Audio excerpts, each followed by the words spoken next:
often we live on autopilot. We live compulsively, whether it's our phones, whether it's food, no matter what it is. So I think meditation, it helps manage stress. It helps improve mindfulness. Again, down-regulate your nervous system. I can't say enough good things about it. It's probably been the most impactful habit I've implemented into my life, even above working out.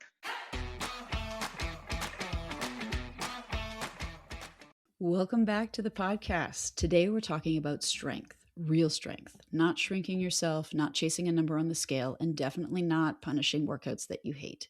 It's January, which means the gyms are packed, the New Year's resolutions are loud, and a lot of us are wondering, what should I actually be doing for my body right now? To help us cut through the noise, we're joined by fitness and lifestyle coach David Caixeiro, who specializes in helping people get stronger, move better, and feel more capable in real life. David is also my pull-up coach. I started in earnest working out with him on August 26th and committed to 3 days a week. So far, I've only missed 4 workouts. What's different this time around? My goals and my focus, both inside and outside the gym, are very different. And I've never felt better or more excited to keep going.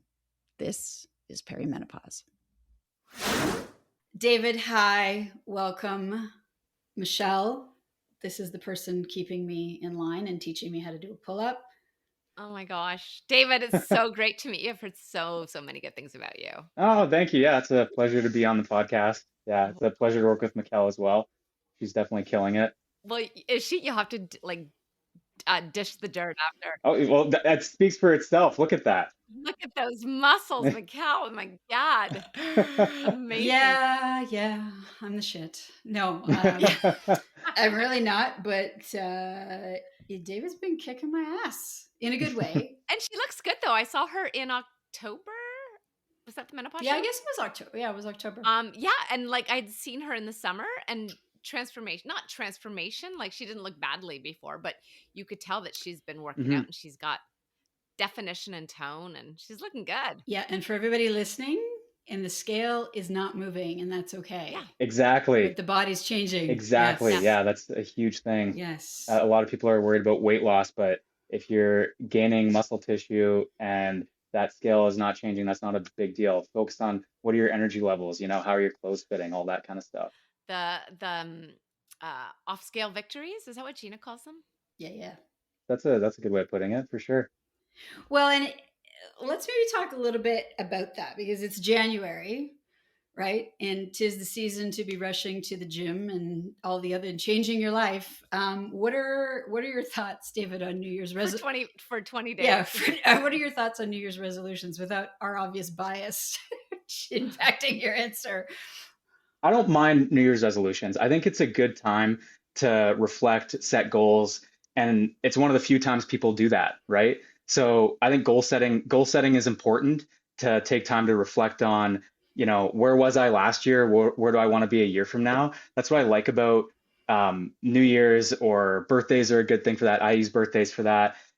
Just a good time to kind of reset and reflect on, where have I been in the last year? Where do I want to go moving forward? And then it can kind of motivate you a little bit. So, I mean, you're right. A lot of times we set New Year's resolutions and then we fall off the wagon 3 weeks later. That's a whole other issue. That's more of a consistency thing. New Year's resolutions, setting goals, that's essentially what it is. I don't think it's a bad thing. I actually think it's a good thing.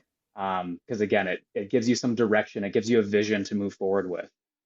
I think there's a caveat then. I think it's New Year's resolutions, but you just touched on something, but being thoughtful about it and reflective, not just, it's January, I need to lose 20 pounds, so I'm going to go to the gym tomorrow, right? Like you mentioned birthdays, right? You said, where have I been? Where do I want to go? That's I think that just reframes it completely. Absolutely. Yeah. I had a birthday recently, and I missed. Happy birthday. Oh, thank you very much. Are all your clients assholes or just me? No, I don't advertise it too much, but okay, fair enough. One of the questions I ask myself, because I am big on setting goals, but I'm big on, like, again, where have I been? Where do I want to go? And one of the questions I asked myself was, if this was my last year to live, how would I want to live this year? Because we're not guaranteed another 10, 15, 20, 30 years, So, and the thing that I like about that question is it brings you back into, what are your values? What's most important to you? And that is a good trajectory to keep a person consistent, you know, because chances are if it was your last year to live, you'd want to be healthy, you'd want to be physically capable, you wouldn't want to be limited by, you know, a lack of strength or mobility or whatever it is, right? So it kind of connects you to your value system and what's important to you, which so it's yeah, it's a good question to ask yourself with New Year's resolutions, you know? I love that. That is really good. Now we keep talking about consistency. Mikelle is on like day 93 or something. Today is day 93. Day Mm, 93, and she's been working out like 3 days a week hmm. for about 2.5 months. Yep. And not to take away from Mikelle's self-discipline, but like, But I know her well, and but I know her well, and we've once been accused of not having any. So like, what is the key? What is the key to that consistency? I like to break it down into three different kind of avenues. So the biggest thing is enjoying the process or immersing yourself in the process. Um, Mm, so being able to enjoy it, find something that you like about it, and that's going to keep you Mm, with it. If you don't enjoy what you're doing, you're probably not going to do it anymore, right? And I think that's where a lot of times we get attached to an outcome, and we're not going to be happy or fulfilled until we reach that outcome. So whether that's a weight loss or you're trying to lift a certain amount of weight or whatever it is, until you reach that, oh, I don't look good in my bathing suit, but when I do, then I'll be happy. That entire period of time from now until then is going to be a drag. And the thing is once you achieve that goal, you're not going to want to stick with it anymore because now you got what you wanted out of the process. And now that's where you get these yo-yo results where you lose the weight, but then you put it back on. It's because you're not immersed in the process. One way I like to think about immersing myself in the process is through behavior goals. So a lot of times we set outcome based goals. Okay, I want to lose 20 pounds. I want to lift this much weight, whatever it is. Instead of setting an outcome goal, setting a behavior based goal. So for the next 3 months, I'm going to go to the gym twice a week. That's a behavior based goal. That's going to immerse you in the process of what you're doing. And when you immerse yourself in the process, there's no saying how far you can actually go with that, right? If you're consistently going to the gym 2 to 3 days a week, you're going to get further than what you would if you say, okay, I want to lose 10 pounds. You might lose 30 pounds if you go to the gym 3 days a week for a few months, you know? So yeah. immersing yourself in the process is kind of the first one. The second one is building momentum through small, consistent actions. The more you invest in your own fitness journey, the less you're going to want to do to mess that up or to take away from that. So if you like, it could be something as simple as I want to watch TV after dinner, but I'm going to go for a 10-minute walk. You just invested in your own fitness journey and in yourself. And that's going to bleed into the next decision. Okay, well, if let's say you went to the gym and you did a tough workout, you went to a workout class, are you going to go and eat fast food after that? Probably not, because a lot of people are like, well, I don't want to ruin my workout now, right? That's the perfect example of building that momentum. So it's really just stacking those small wins. And the last one is what I said earlier, kind of about attaching your goals to your value system. So, mm, can you think about why you want what you're going for and relate it to what is really important to you? Because if you can't relate it to your values, it's not going to be that important to you. Like, I want to look good for my Mexico trip for a bunch of people that I'm never going to see again. Is that really that valuable to you? Or is it, I want to be healthy for my kids in 15 years from now? That is a lot more important to us, So those three things about, immersing yourself in the process, attaching it to your values and building momentum, those are going to be the primary drivers for what I've noticed for staying consistent. And I would say, to echo that, David, we kind of talked about this a little bit last week, but this is the most consistent I've ever been. I mean, I've always worked out, I've always been relatively healthy, but I've had a lot of stops and starts. And if I'm being honest, most of my goals were vanity goals, like how I looked in a bathing suit, or whatever, put insert, the goal that fits kind of that description. But this is about being able to do a pull up, because that's about, well, kind of competing with Dr. Prenji. Love you, Shafina.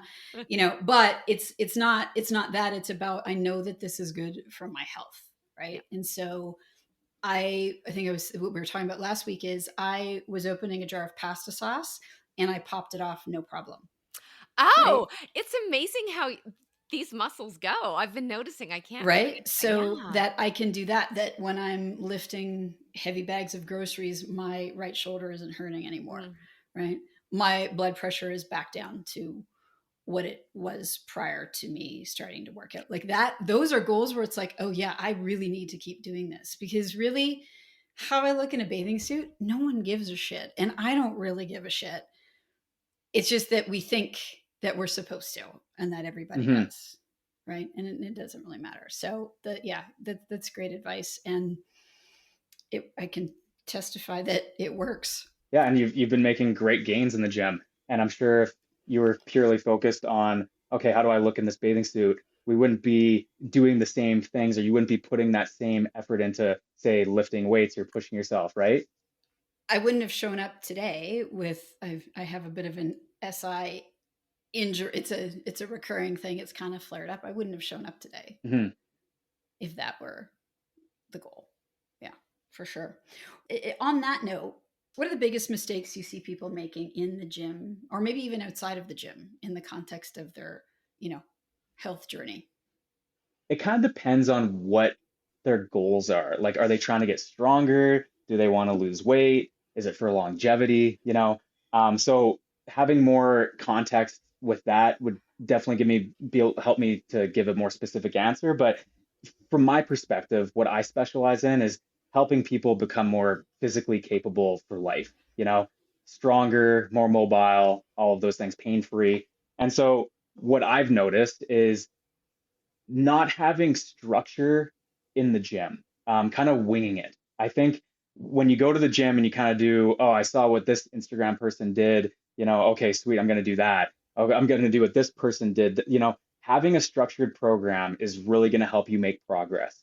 And so um, that's one aspect. The other aspect that I'd see is to go along with that is a lot of people train isolated movements or isolated muscles instead of movements. And if you think about it in everyday life, we the tasks that we take on every day, whether it's sports or you're carrying your grocery bag or whatever, you're not isolating one muscle at a time. You're using a group of different muscles to complete a task. And so I like to look at the gym as you're training for life, or you're training for sport if you're an athlete. But if you're training for life, we should be training movements instead of just isolated muscles. And now training isolated muscles isn't a bad thing. There's definitely going to be times you're going to want to do that if you're rehabbing an injury or if you're just working on some stability work. But prioritizing or structuring your entire workout around machines or just like bicep curls, that's not going to give you the best bang for your buck out of your workouts. So I think not having structure, not training movements, doing training muscles instead, and then not pushing yourself hard enough. I think a lot of people they they go to the gym just for the sake of going to the gym, and they think, okay, well, I did my reps, so I'm good. If you really want to get the most out of your workout, do quality reps where you're really pushing yourself, and still maintaining good technique and all that kind of stuff. You're not pushing yourself into pain or anything like that. Those would be the top three mistakes I would say see people making in the gym. Outside of the gym is a whole nother story. And I usually say the gym is just where the seed is planted. If you want that seed to grow, it's what you're doing outside the gym that's really going to determine if that seed's growing. And the biggest mistake I would say from a weight loss perspective, let's say, or fat loss perspective outside the gym would be probably emotional eating. I was just talking about I'm needing dopamine hits like left, right, and center, and I'm trying to like get myself out of like I just want food so I can get a dopamine hit. Yeah, and you know what? Like I talk about this, and the reason that I'm aware of this because I'm human too. I'm the same way, and you just become aware of these patterns within yourself. But emotional eating is a big one. A lot of times we eat when we're not hungry, we're bored, or we're stressed out after a day of work, or just because again decisions compound. Well, I'm gonna watch Netflix, so well I might as well have takeout with that. Like so contextually these choices kind of compound on one another. So outside the gym, emotional eating is a big one, and probably lack of sleep. Those are the two big mistakes outside the gym. Well, and then if you have lack of sleep, you have less impulse control, and so you're more likely to have. Exactly. Yeah, 100%. And then you can push yourself and Totally. then you might get Yeah, injured Yeah, and yeah, sleep yeah. is like, yeah, the penultimate, I think. exactly. No, 100%. I call that, what that phenomenon you just described is something I call the pebble that causes a landslide. And it's basically, if Uh, you think about a landslide, it's like there's always that one little pebble that falls down, it knocks down a little bigger rock and slightly, and then now you have a landslide. It's discovering what that pebble is within your own life. Is it being tired, you know? Is it the association of I'm gonna watch Netflix now. Now I'm gonna order the takeout. Now I'm gonna stay up later because I'm watching this TV show. Whatever that is in your own life, if you can be aware of that and start, I don't want to say eliminate because I'm not big on restriction, but just be aware of it. You'll realize how all of these things start to compound in your own life. well, and then you can make the decision, well, I do wanna watch Netflix and binge on Netflix for a few hours, so I'm gonna maybe have a tea instead, or, like, find another substitute treat, or maybe go for a walk before, Totally. there's yeah, yeah. Yeah, yeah, kind of creating that balance. I think that's a great way of handling it. So, I was looking at your Instagram, and I've been watching Mikelle's Instagram posts of her workouts, and you guys have very different workouts, and David, you look better with your shirt off, but, Hey! Actually, it's very it's true. true. We'll It's we'll very post true. a link to to his Instagram in the show notes.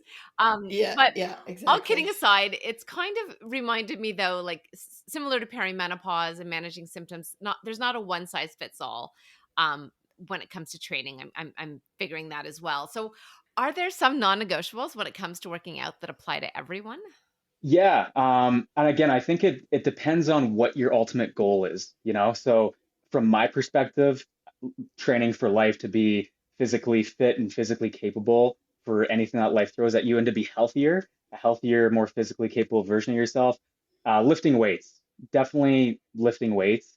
And like I said earlier, training muscles instead of, or training movements instead of muscles, training movements instead of muscles. So there's kind of, there's a number of, when you say movements, people are probably like, hey, well, what do you mean by that? What, like, compound movements? You're going to be squatting. That's one of the key movements that you want to be doing. Lunging is another one. Pushing, so that could be a chest press, that could be an overhead press. Pulling, that could be a pull up or a lat pull down or a row. And then loaded carries. So carrying two heavy weights, one heavy weight, whatever that is. Those movement patterns are going to be the way that you want to structure your program around in order to be a stronger and more capable version of yourself. And I'm going to say you want to lift weights at least twice a week. I'm going to say 2 to 3 times a week is what you want. Um, Again, to go along with that, doing cardio. You want to be doing cardio, I'd say at least twice a week as well, just for your heart health. And then mobility. Mobility is one of the most underrated aspects of fitness. We want to lift weights, we want to do cardio, we want to get our sweat on, but not many of us are doing mobility. You want to be doing mobility, stretching, foam rolling 2 to 3 times a week. So lifting weights, training those movements, squats, lunges, pushing, pulling, and carrying, and then cardio and mobility. If you can do each of those things twice a week, you're golden. Within those guidelines, there's going to be more specific things that are going to relate to a individual's needs, goals, wants. But from a broad standpoint, that's what I would recommend. I have to say that I'm doing this workout program, like an online one right now, and the days where it's just 20 minutes of yoga stretching make me insane. Like I can't I'm like, it's harder than like Because you feel like you're not doing anything? I know, and I'm like, This is good for me." Stop. It But I is. just I loathe those Go days. back to David's Instagram because you didn't, I think you just posted the other day, David, I saw you, it was a video of you and you're doing like essentially like you're stretching, but it looks like you're doing like Yeah, yoga on like, absolutely. I think if you want to get stronger, being mobile, and you want to have longevity and functionality into your later years, and just for joint health, mobility is going to be the way to do it. I always say mobility is like doing maintenance on your car. You're not going to drive your car for 500,000 kilometers 100,000 kilometers, whatever it is, and not get oil changes, not do brakes maintenance or anything like that. It's the same thing with us. To want to lift weights and work out hard or ski or do whatever the fun stuff is, but not do the maintenance is recipe for wear and tear on your joints and breakdown. Hip replacement at 45. Yeah. Hip replacement at 42, and to just to the um, spread the joy here, and just share a bit about David's approach. So I've also had a wonky shoulder for a lot of years, and the closer I am to getting to doing an unassisted pull up, and I can now do, by the way, I can now do 3 sets of 10 full push-ups. Shut up. Yeah. Congratulations. That's amazing. Yeah, right? Which is like a huge, however, and that's the other thing I think maybe people need to keep in mind. That wasn't without, like, there'd be days where, like, okay, my shoulder really hurts. But one of the days, David was like, okay, where and what's going on? And so we went over, and you showed me the stretch with the peanut, the 2 balls that are attached. And I put that kind of in my mid back and raised my arms.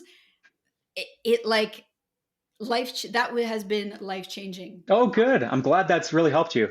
But the point is, it's not, okay, well, let's stop or let's do a different exercise. I mean, that's sometimes what we need to do, but it was like, okay, let's work on your mobility in the middle of this workout that's about teaching you how to do a pull-up and get this sorted, right? So it's really important, and it really does help, especially for us old chicks that have all kinds of lots of mobility issues. Broken. No, seriously, I was at my in-laws, and I got up from the couch. I slept in a different bed. I got up from their couch, and I was like walking like I was 100. Like I could like, it took me like 20 paces before I was like, oh, okay. Yeah, that's anyway. Not good, No, it's not good. I hear you though, Michelle. It's the stretching and stuff. It can be quite boring and monotonous. And I usually treat it as like a meditation almost. Like, hey, I'm gonna do this, and I find it's very good at it's recovery essentially. You're down regulating your nervous system. You're not stimulating yourself. Like when I stretch, I try to just be present with stretching, which has a number of benefits for our overstimulated minds as well, right? So I hear you though. Like stretching can be quite boring and monotonous for sure. No, but you just put it in words that like resonated with me. Like down regulate your nervous system. Regulating. Yeah. Yes. I'm like, oh my God, yes, of course. I'm doing it tomorrow. Yeah. Yes. Thank you. Yeah. It's funny how you hear the same things over and over again, and then someone says it slightly differently, and you're like, oh yeah. Thank you for that. Yeah. And the funny thing about that is it's usually the people that are closest to us that tell us these things over and over and over again, and we just don't listen to them. And then some random person on a podcast says it, and you're like, oh, that's groundbreaking. I'm going to go do that now. Yeah. Thank you. Yeah. Thank you. Story of my life in my house. I'll be like, hey, you guys should. Yeah. No. Yeah. Yeah. Yeah, exactly. And then some random person will tell them, yeah. Or David also trains with Scarlett and Wyatt, and he'll say whatever. And that, of course, is, gospel. Yeah. Gospel. But what I have to say is ridiculous. Right. So for listeners looking to get a trainer who are totally inspired by this conversation and want to have some help, and I highly recommend it, even if it's just to get you started or to get the right routine set up. The right techniques. That's like. And the right techniques, right? And so that you're not going to do something stupid and hurt yourself. Do you have, like, when someone's looking for a trainer, are there some must-haves? Are there things to watch out for? What are your recommendations? I mean, my biggest recommendation in this space is, and this kind of is, I guess, is fairly universal, but someone that lives in practice with what they are teaching. You can learn a lot from theory, and I learned a lot going through my degree and certifications and everything like that.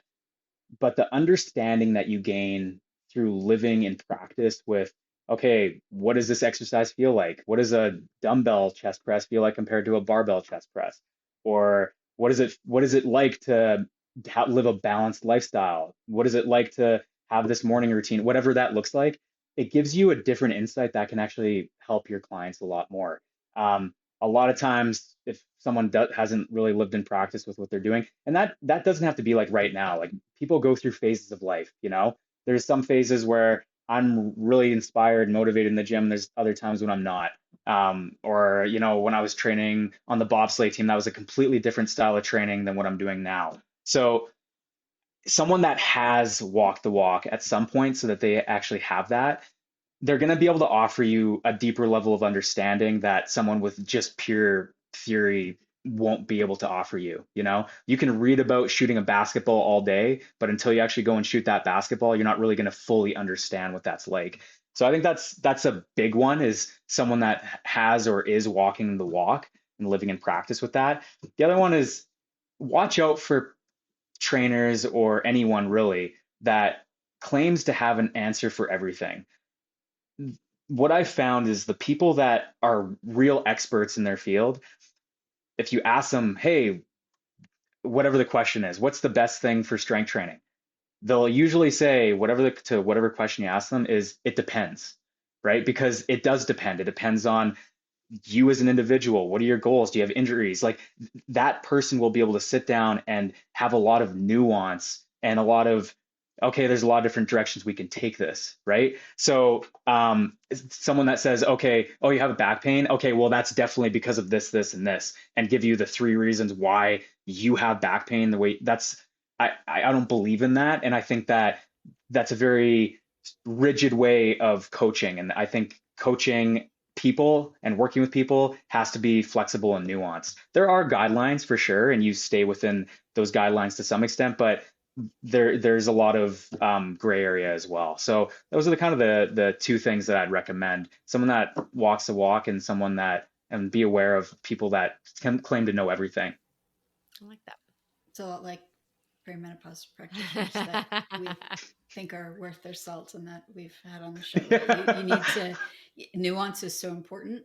You need to respect and understand the guidelines, but nuance is so important, and you do have to, I think, have lived it to really understand it. Yeah, for sure. Absolutely. Like I don't, like I said, I've learned a lot going through my education. I learned so much more actually living in practice with it. It like, yeah, like it's like the map is not the territory, you know? So, Yeah. Yeah. mhm. What about listeners who want to start working out maybe for the first time, or they've been, our generation, we were all cardio queens, right? We didn't lift weights. What advice do you have? They want to start somewhere and they can't afford a trainer. What do you recommend? Do you have any words of wisdom for them? Yeah, so going back to those 5 movement patterns that I was talking about: squatting, lunging, pushing, pulling, carrying, do that twice a week. And what I'm going to say for each exercise that you're doing, 2 to 3 sets of 6 to 12 reps. Start off with higher reps. I'm going to say 10 to 12 reps if you've never really worked out before. It's going to help you get used to the movement, not really overdo it in terms of weight. It's a moderate, you can still go moderately heavy, so you can still build some muscle and a little bit of strength, but it'll get you used to that movement as well. And 2 to 3 sets is enough volume for you to, feel the muscle soreness the next day if that's really what you're going for, right? But 2 days a week, I'm going to say strength train and prioritize those movement patterns. That's what I would recommend for someone that wants to get into strength training. So something I really appreciate, David, is your flexibility in the context of my workouts. So I've been traveling a lot, or I've had, to be emergency called away, different province, what have you, and you're like, yeah, no problem. Here's the basement workout, right? You've got a band and a whatever. Here it is, and you sent like some videos. Maybe we could get like even just a video of each of those 5 movements, and we can include it in the show notes. Absolutely. Yeah. How do I do it? That's another thing, is like, how do I do a squat properly, and who online is doing this right, kind of thing. Yeah. So if you don't mind. Yeah, absolutely. With your shirt off, of course. No. I just like to apologize on behalf of Michelle and all of my dirtbag friends. Yeah. I try. David, what would you say are some of the most underrated fitness habits? Well, I find that in our busy lives, we're so focused on doing more. And like I was kind of saying earlier, we're constantly overstimulated. Our nervous systems are on overdrive. We're in that constant sympathetic response, that fight or flight response. And it's always go, go, go. If I'm not working harder, it's not as good. No pain, no gain. So the most underrated fitness habits are going to be things that take you in the opposite direction. So mobility, stretching, foam rolling, like I said, really good for not only maintenance on your joints and tissues, but down regulating your nervous system. Walking, super underrated, especially I find after a meal. Walking's great for digestion, great for your blood sugars. Rest between sets, super underrated. People don't understand that if you want to get stronger, you need to rest between sets. If you're pushing yourself, if you're really pushing yourself into that past that threshold where you're going to be causing damage to your muscles in a good way, and you're going to need to recover from that. So resting, 60 to 90 seconds between sets, if you're going heavy, is going to be recommended. And the last one, it's not quite a physical fitness habit, but I think it's one of the most underrated things, and that's meditation. I think of that as like a fitness for your mind, for your awareness, so to speak. Being able to separate yourself from your thoughts. It's not about completely quieting the mind. It's about being able to observe your thoughts and emotions, sensations from awareness so that you're not identifying with them. And that way you have conscious choice. Oh, I can feel that I'm bored and I'm craving this cookie. Through meditation, you become mindful of that sensation, that drive to do that. But now you're in the driver's seat. You can consciously choose if that's something you want to do or not. Because so often we live on autopilot, we live compulsively, whether it's our phones, whether it's food, no matter what it is. So I think meditation, it helps manage stress, it helps improve mindfulness, again, down regulate your nervous system. I can't say enough good things about it. It's probably been the most impactful habit I've implemented into my life, even above working out. So I'd say mobility, meditation, walking, and rest between sets. I love it.